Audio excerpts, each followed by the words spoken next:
Hey friends, it's Miss Pfeiffer. Today I'm going to read A Pocket for Corduroy. The author is Don Freeman and the illustrator is Don Freeman. Here we go.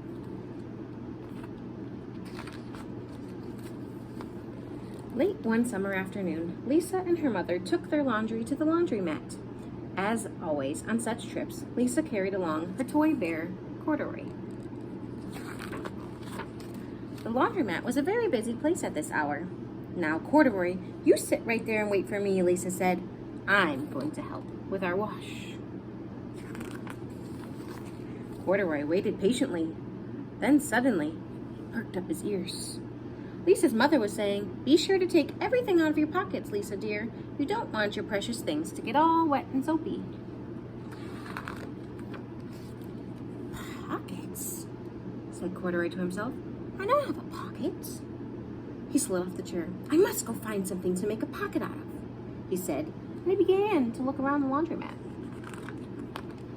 First, he came to a pile of fancy towels and washcloths, where nothing was the right size or color. Then he saw a huge sack of colorful clothes in a laundry bag. "There ought to be something in here to make a pocket out of," he said. Without hesitating, he climbed inside the bag, which was filled with pieces of wet laundry. The dampness didn't bother Corduroy in the least. "This must be a cave," he said, sighing happily. "I've always wanted to live in a dark, cool cave." When the time came for Lisa to fetch her bear, he was gone. "Oh, Mommy," she exclaimed, "Corduroy isn't here where I left him."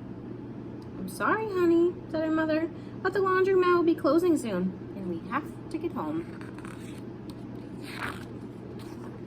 Lisa was reluctant to leave without Corduroy, but her mother insisted. "You can come back tomorrow," said her mom. "I'm sure he'll be here waiting for you."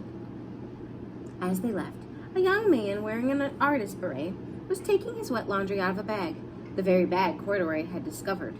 Before he knew it, Corduroy was being tossed, together with the sheets, shirts, shorts, and slacks. Look, you see his little nose in there? Inside of the dryer. But just as the artist was shutting the glass door, Corduroy tumbled out on the floor. "How in thunder did that bear get mixed up in my things?" the artist wondered. Poor Corduroy was damp all over. That means he was a little bit wet. "The least I can do for him is give him his overalls a good drying," said the man thoughtfully.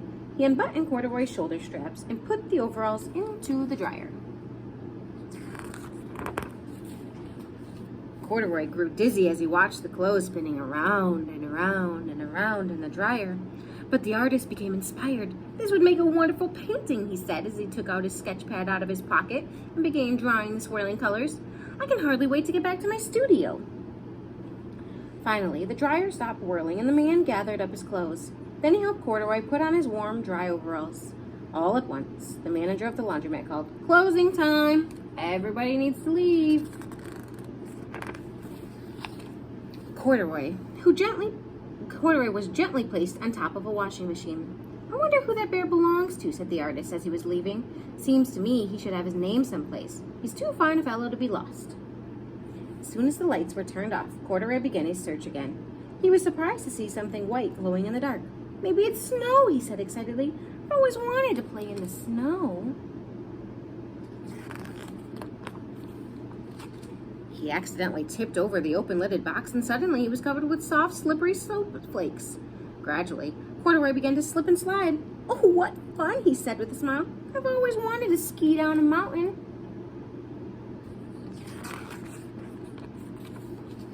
He landed paws first in an empty laundry basket.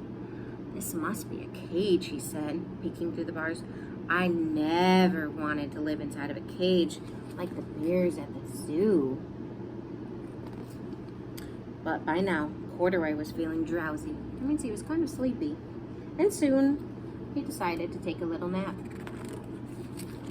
The next morning, when the manager came to open the door of the laundromat, there was Lisa waiting. "I left something here yesterday," she explained. "May I look around?" "Certainly," said the manager. "My customers are always leaving things." Lisa was searching under the chairs and in the back of the washing machines when she heard the manager call her. "Is this what you're looking for, señorita?"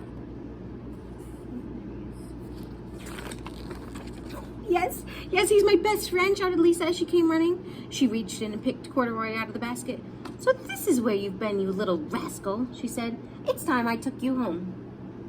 Lisa thanked the manager and ran out the door and down the street, holding Corduroy tightly in her arms. I thought I told you to wait for me. Why did you wander away? I was just looking for a pocket, said Corduroy. Oh, Corduroy, why didn't you just tell me you wanted a pocket? Asked Lisa, giving him an affectionate squeeze.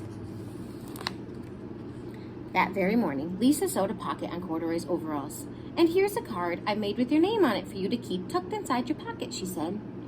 I've always wanted a purple pocket with my name tucked inside, said Corduroy, as he and Lisa nuzzled noses.